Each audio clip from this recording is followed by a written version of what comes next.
This isn't anybody's, is it? That's typically PowerPoint. Except for Brian has the remote. Are you doing your own remote, or is Brian doing your remote? No, he's got control of it. Oh, I'm going to just stick it right here, though, if that's okay. And somebody's phone is here. Is that for audio? Yeah. Oh, okay. Sorry about that. Needed to have some space.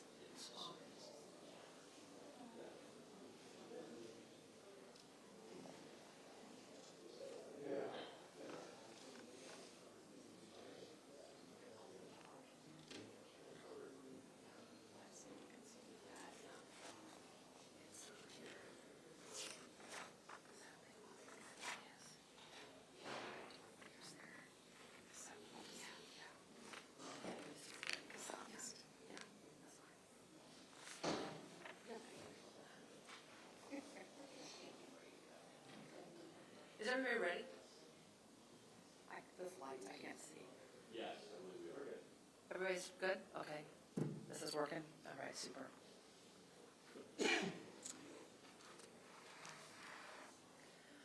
Okay, well, thanks for joining us today for an update on the partners' work up to in the past 4 weeks out of the Emergency Operations Center. Joining me today are Spokane County Commission Board Chair Mary Cuney and Spokane County Sheriff Ozzie Knezovich. We have accomplished a lot in the last 4 weeks after we established the Regional Emergency Operations Center, and that was to formalize the coordination and the collaboration between the regional partners and the local governments, and also to invite others to join us in the work there. Our work is all about bringing people in from the cold, giving them a warm space, a bed, meals, access to showers, and also connection to services while they await permanent housing. While the focus has been on TRAC, the Trent Resource and Assistance Center, it is important to note that the Navigation Center really is just one piece of an extensive regional system that has added additional capacity over the past couple of years. There continues to be available space throughout the system, even as the changing weather we've seen change quite abruptly. The launch of the dashboard at sheltermespokane.org this month has made it a lot easier for people to access information about the types of spaces that are available on any given night and where people can go to sleep indoors. The Trent Resource and Assistance Center is the newest addition to our regional system, and we are removing barriers for using the Navigation Center as a centralized resource while individuals can stay and wait for housing. Our work has included adding capacity to flex the space as needed, and also listening and getting feedback to those who are using the Navigation Center. You'll hear more about the details on that from Commissioner Mary Cuney. At the same time, we're talking with the Commerce Department about any additional information that they may need to move forward with funding requests that we made as a region back on July 21st. And that was to get people rapidly sheltered and into housing. 4 months ago, we asked for the following items: funding the Housing Navigators Landlord Incentive Program to provide 50 permanent housing units, expanding the Way Out Center Continuous Stay Program for 42 transitional units, adding 25 permanent supported housing units at Volunteer of America's Hope House, increasing rapid diversion funds to establish 20 additional diversion units, expanding Family Promise to add 20 transitional housing units for pregnant women, dedicating 8 transitional respite beds at VOA's Hope House, adding 20 beds at Truth Ministries, and establishing a contract to fund a portion of the operations at TRAC for 70 more shelter beds. Now, this list includes 95 permanent or permanent supportive unit beds, up to 70 transitional beds to provide progressive opportunities on an individual's path out of homelessness and into housing, and supports 90 or more temporary shelter beds. The motel conversion project that Catholic Charities plans to open, which was funded by Commerce, adds an additional 87 units and space for potentially 120 individuals, depending on how many couples there are to house. The list that I just outlined represents important resources to get people quickly under a roof. More than half of those options have a front door. And we want to be clear that the Navigation Center and other resources within the regional system are the safest and healthiest plan for housing. Sleeping in the cold with snow on the ground in a field is not a requirement to access any of the resources that are available in our community. And at this time, I'd like to ask Spokane County Commissioner Board Chair Mary Cuney to the podium. So as the mayor said, we've been working on this collaboratively for several years. During COVID, we had a regional governance group meeting, and then we've been working on this since June to really look at what the right-of-way funds could do to help the Camp Hope situation. And so we have been really taking this seriously, and I really hope that the state and Empire Health Foundation will join us in these conversations. For Spokane County, we're responding as a regional collaborative team to this public health and safety emergency and made the $500,000 investment to track as a county at the EOC's request. We are putting the final enhancements on office and storage space, adding more restrooms and showers, and upgrading the beds, mattresses, and bedding to meet those demands. We're making additional enhancements for pets. With the winter just starting, it is imperative to transition people to the TRAC Center. The portable offices at TRAC will also provide a foundation for recovery for those in need. Having access to an indoor environment that is safe, private, and warm is a critical component to connecting these people with the services that they need. At Spokane County, we are working very hard with the Emergency Operations Center, and again, we invite Commerce and Empire Health Foundation to come and be part of those conversations so we can really do the right thing for the people that are experiencing the cold. Thank you, Commissioner.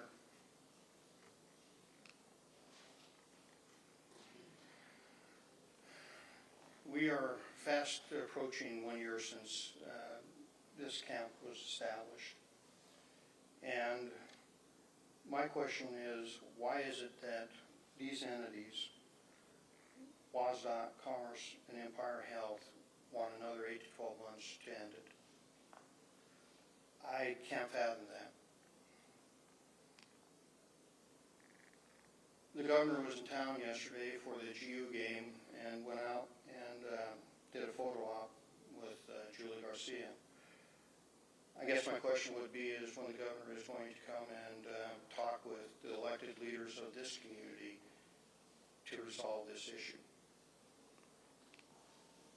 Because I actually listened to the governor's press conference of about 3-4 weeks ago, and I will say I'm in total agreement with the governor.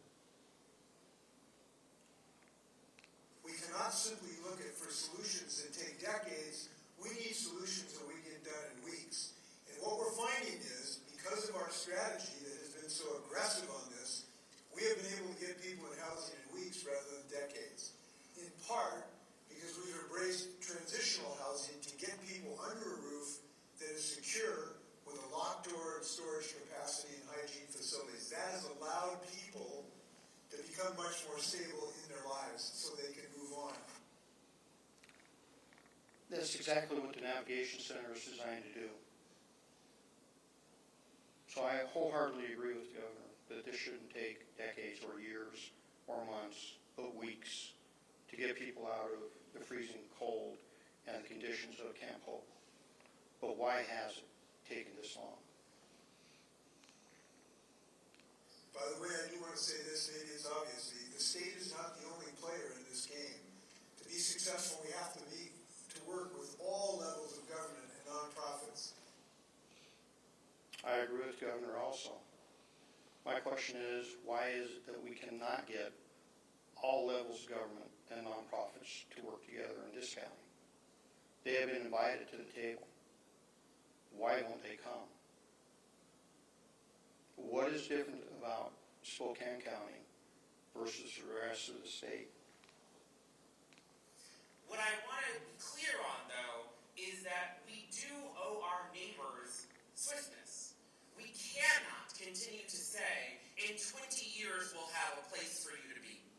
That is an unacceptable public policy response. And so the other thing I'm really proud of is that all of the resolution timeframes we've worked on have not gone over 8 weeks from start to finish.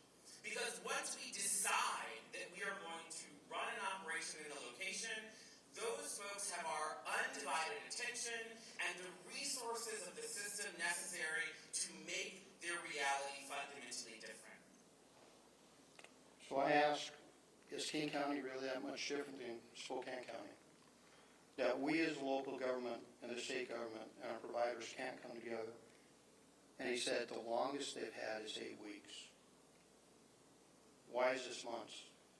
Why is it projected to be more months? Apparently in Portland, within 24 hours, they were able to clear their homeless camp.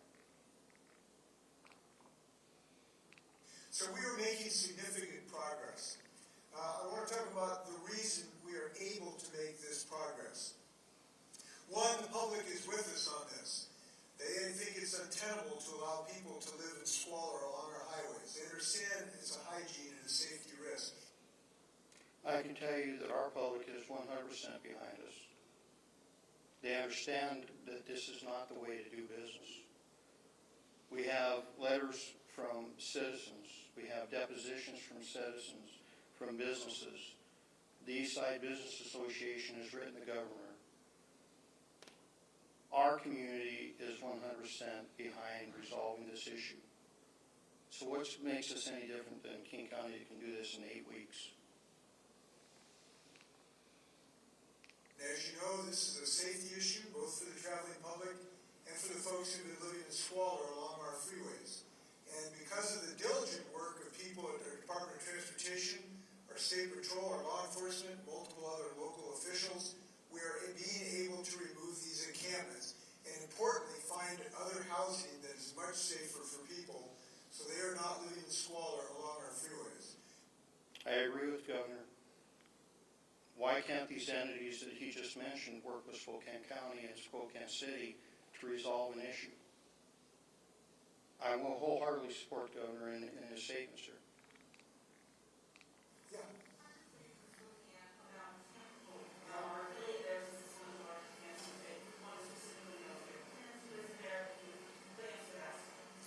Well, yes, the state's position is we want to close and folks move to better housing away from Camp Hope as soon as possible. We are very, very, very aggressively looking for other housing solutions for them. There's been significant progress. The number of people there, I think, has come down from about 600 to 400 or in that range.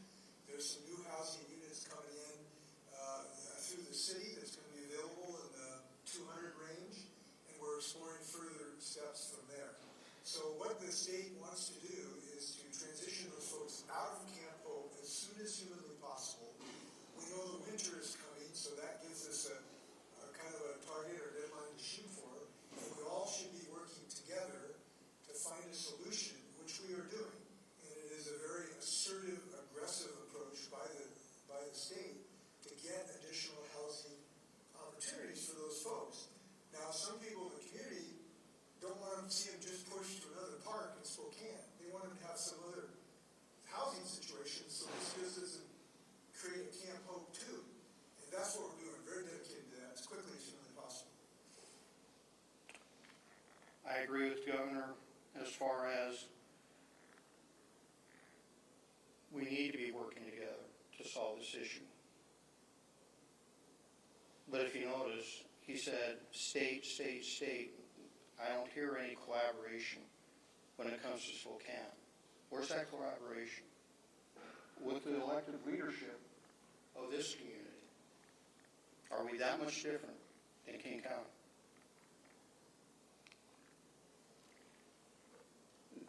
The reality is, we have a situation that the state will not work with local government to resolve this issue. Empire Health and Catholic Charities seem unable to engage in the EOC in order to transition people out of that camp. It's a little bit more than that, ladies and gentlemen.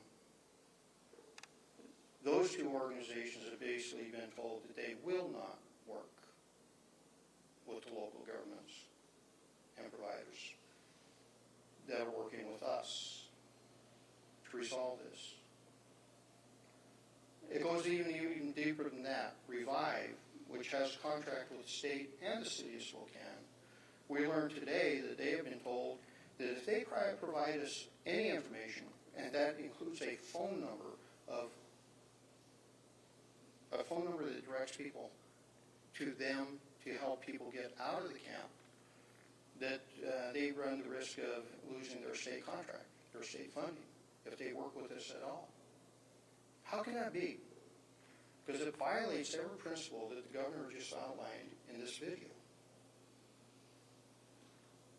So I'm asking Governor Inslee to come back to Spokane, sit down with the mayor, the commissioners, myself, and help us find a path forward so we can get people out of these conditions. As he stated, winter's a big motivator. Well, guess what? Winter's here. And maybe ask him to get the bureaucrats and the state organizations to work with local government to get people out of Camp Hope, out of the cold, out of the snow, out of the squalor, and increase the safety of the community by doing so. To increase the safety of the businesses in the area. To help this community move this forward, not in years, not in months, but in the governor's own words, weeks. Why is all this? Politics, and quite frankly, making people rich. You know, there's a lot of money in the homeless industry, folks. I would maybe ask the media, maybe you need to do some investigative journalism and find out who's getting the money, who's not getting the money, and where the money's going. And that's all I have, Mayor. That's all I have too, but we can open it up to questions, if anybody has any, for any one of us. The state has repeatedly said over and over again that they're more hesitant to work with the city and county because there's pending litigation from both the city and the county going forward. Is that something that you're willing to comment on and address? I am. That's what you call a red herring.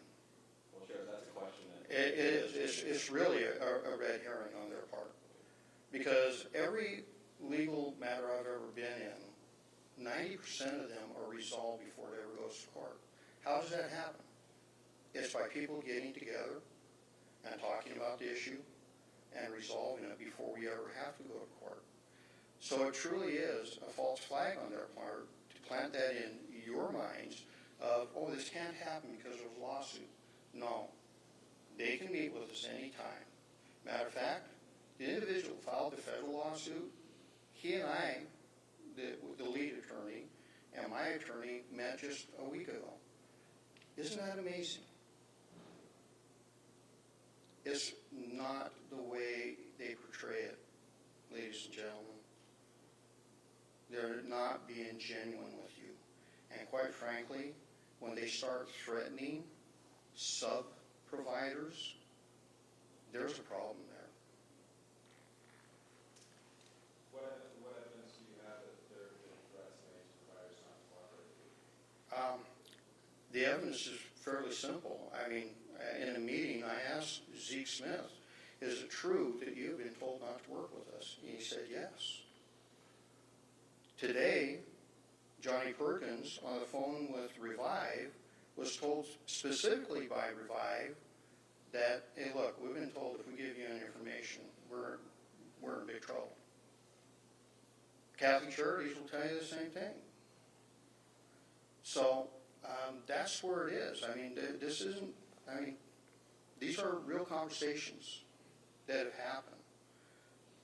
And I made it very clear in the meeting with Zeke and state members and business community when I asked him a very blunt question. Zeke, is it true that you've been told not to engage? And he said, that is true. Sure. Can you comment on the extent and purpose of repeated helicopter and drone surveillance at the camp? Carl, I expected that question from you. I asked it. So, It's great. the extent is every once in a while we do flybys. We want to know what the extent of the activity in and around camp is.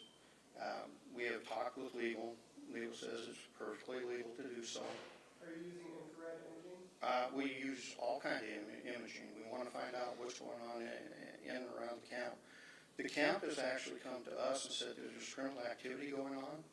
Well, if there's criminal activity going on, we're more than happy to work with them to resolve that issue. Part of resolving that issue is finding out what's going on. Question for the mayor. The city or the camp has repeatedly complained about the lack of police engagement at the camp from SPD. They've asked people to, for instance, throw people off of the encampment, and they've said that they don't really want to engage on the encampment. Can you speak to SPD's policies with regards to engaging with people at the camp and trespassing them off the camp? Well, the police department can trespass for illegal activity, but not for people who are, for example, violating the Good Neighbor Agreement. And that's what we've been asked to be a part of. If someone has stayed at an encampment, signed an agreement, the Good Neighbor Agreement, but they violate it, there has to be due process. So we can't just go in and trespass people for that reason. Sheriff, you seem to be implying that there's some kind of malicious intent with the lack of cooperation. You mentioned maybe people rich. Can you elaborate on that a little? I think I made it very clear. Who is getting rich? The providers that are actually getting the funding, you can look at a list of those providers and then ask yourself, what are the connection, what are the links behind those people who are getting the funding? It's been an amazing journey for me walking through this process, because I learned that, and I bring this up because in most of the meetings that I attend with Commerce in the room, they mention pallet housing. We need pallet housing. Are you aware that the Salvation Army actually floated a proposal to provide pallet housing back in July? And they didn't get the funding. So I would take a hard look and, do the journalistic investigation that goes into where's the money going? There's only $5 million left, folks. $5 million to resolve an issue that we have up to $2 million deltas in expenses right now. Where's that money going to come from? I learned that in July, the housing navigators put in a proposal, and I believe at the time it was for 50 and with hopefully the ability to expand to 200 permanent houses. The housing navigators work with the Landlord Association. They didn't get any funding. It wasn't until, I believe, last week when we brought this up again in a meeting where the state was, that now the housing navigators are being reached out to. Seems a little odd about who's getting funding, who's not getting funding. More importantly, when providers are told not to work with local government, that doesn't make any sense, especially when the governor is saying that should happen, and lawsuits or not, the lawsuits are red herring. We can meet, we can talk, we can resolve things. That's an easy thing. And we've told you that from the beginning. Had Zeke Smith from Empire Health lived up to the agreement that he and I crafted, we wouldn't be here today doing this. We would have worked together. We were working towards eliminating the county's lawsuit, but we were told by Zeke, we can't work with you. Sheriff, you have a court date, I think, coming up December 2nd. What happens if the judge does not issue an injunction? What happens, rephrase that, did you say injunction?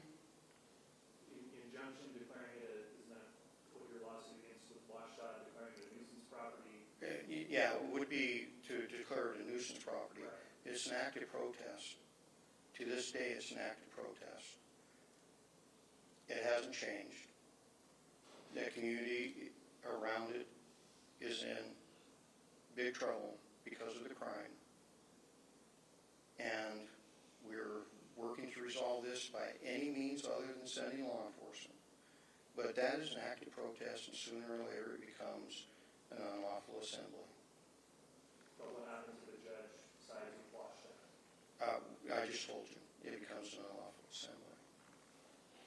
I'm going to make a comment on that, that the lawsuit was delayed so people would come to the table and talk. So that's why it went from November 10th to the first part of December.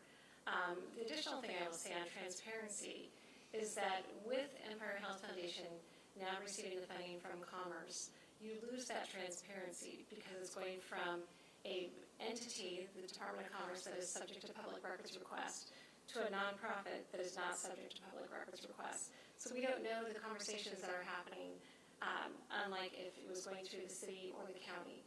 All those conversations, as you know, are subject to public records request and are public. And so we have lost the transparency by having to go through a nonprofit to then other nonprofits. For any of you, how many people has the EOC connected to transitional or supportive housing?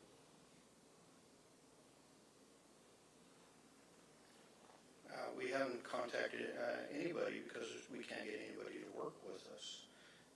As soon as Catholic Charities is in full operation of the track, they will be working on fulfilling that role because apparently Revive, even though they were supposed to be working for us on this issue, I'm not sure how they can do that when their job is to liaison with the camp and bring people out of the camp when they've been told that they can't work with us.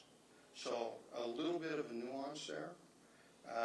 So we're getting everything up and running, ready to go. And soon we will be posting that camp with a notice that soon to be closed. If you want out of this camp, here's a phone number. We will provide a bus every day at noon, and we'll take whoever wants to leave the camp at that point. You have to understand also, Carl, when it was really bad weather out there, we had a bus out there and only 3 people got on that bus.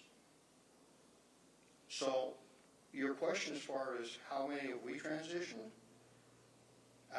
we pretty hard when the people that are in charge of that duty, Revive, have been told by the state that you can't work with them, can't provide any information, but how are they supposed to do that when they're the liaison? More important question for you maybe is, they say that they've put 28 people out of the camp. Can you ask them where they went? Because apparently they don't know, because when we asked where'd they go, they couldn't tell us. So it might be a good question for you to ask them. One other very good thing about question about spread imaging, you said a lot of different imaging is used, and I just wanted to confirm, was the correct imaging among them, and were there overflights with our imaging on Thursday and Friday nights? Yeah, we've been doing flyovers, and I told you why. We want to know how many people are in the camp. That's for safety issues. We want to know what kind of crime's going on in the camp. And you can't have your cake and eat it too. You can't say, oh my gosh, you can't use a helicopter when you come to us and ask us to eliminate the crime in the area. So I can't help you with that one. That is part of the tools that we use in surveillance of an area to determine what crime's being committed and how to deal with that crime. So when you come to us and ask us for help, and we start providing it, and then you want to go, hey, we didn't include the helicopter, well, that's part of what we do. That's part of the tools that we have. And in order to be safely know what we're getting into, if we have to go into that camp, we need to know the makeup and the structure of the camp. So that's just the way it is. Don't come to me and tell me you want me to eliminate crime, but then decide, well, you can't use all your tools. We're using every tool we have at our availability. With that information, have you been able to estimate people's camp? I don't know. I don't know if they've actually crunched those numbers yet or not. I'll ask them. Do you have a warrant to use infrared imaging? Carl, yes. Do you have a warrant to use infrared imaging? According to our county legal, we don't need a warrant. I just want to add one thing to that. The challenge that we've had with the state is because of a lack of sharing of information, we don't know how many individuals are really in that encampment.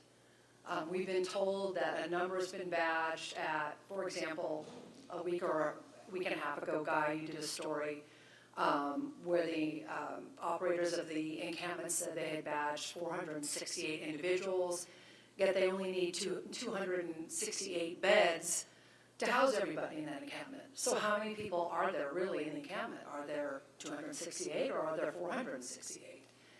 And so we filed a public records request last week, at the end of last week, so that we could get information sharing amongst the state agencies, the providers, and the local jurisdictions. In order for us to be able to find housing for all of the individuals, we need to know how many people are in the encampment. And since we can't get that number, we did a public records request. And how did that turn out? Well, you know, that doesn't happen overnight. We just filed it at the end of last week, so we're waiting to see. Gotcha. Yeah. Now, this is a question I had to, we just had a media availability at track yesterday, several news outlets, and track's full. I think there's 400 and some odd people at the camp, and we're still trying to figure that out. Cat State says 465. They said it's come down a little bit. But a number I heard from Salvation Army in the city yesterday was around the area of 277. So that's not just 465 people that are at the camp. There's also 200 plus, almost 300 people at track that need to be getting housed as well. How can people be expected to go from the camp right now to track that's full and working on being expanded with additional investors? Well, we don't expect all of them to go to track. At the EOC, one of the things that we're working on, and we're thankful for the county for offering $500,000 to make all of this happen, but to be able to surge those beds another 70 or so to get to 350 at track. And then in addition, we're asking Commerce to look at that plan again that we submitted back in July that has all kinds of housing options waiting to be funded. And we can activate those units and beds right away. What kind of safeguards does the city have in place as track is flexed to make sure that the conditions there are healthy for people to stay there? Well, we have a new shower trailer that's going to be added, so we'll have 14 showers. We have added more porta potties. We have 15 regular and 2 ADA. We are completely replacing all of the beds, the beddings, the linens, and the mattresses. We are offering meals 3 times a day. So those are all things that we're working on. We'll be increasing security if needed. Staffing will go up. So we're very confident that Salvation Army can operate at full capacity. They do this in many other cities across the country. They have a track record of being able to do this. They are a great provider partner. Will there be staffing ratios? I know that They have that as part of their program, yes, Salvation Army does. Do you remember what it is? 1 to 25. Yeah. We have time for just one more question. Anybody else? I'd like to follow up on what the mayor just said, though. here's part of the problem with this whole discussion. You only ask about one facility. This community has a capability of low housing beds of up to 920, maybe even more.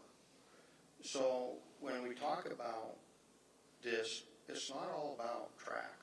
It's all about the system and how many people that you can put into it. You believe their 475 number. We don't. If you remember at the beginning of this, what number did I tell you that we believe it was? Between 200 to 300. All right? They badged a lot of people. Are you aware that the names on those badges, many of them are fictitious? How do you know that? Offline, I'll show you. We arrested somebody. Name says this. He's actually another person. Happens to be a sex offender. So when you ask me how I know, one thing you all should know by now, rarely do I, if ever, I've never said anything that I didn't know. All right? So that's where we're at with this. And when you talk to people and the name on the badge says Thumper, is that a real name? I don't think so. All right? So, again, I challenge you to start doing some legwork on your own. You need to do some investigative journalism and find out, rather than taking the sound bites from, because Carl, I recognize many of the sound bites because I already heard them from an individual already, and regurgitate them back to us in these meetings. I'm telling you folks, there's a story here. You need to take a look at what's going on in our community. This is your community too. This is your community. You talk about, Carl, the ratio of employees. Can you tell me the ratio of employees that Camp Hope and Julie has for 475?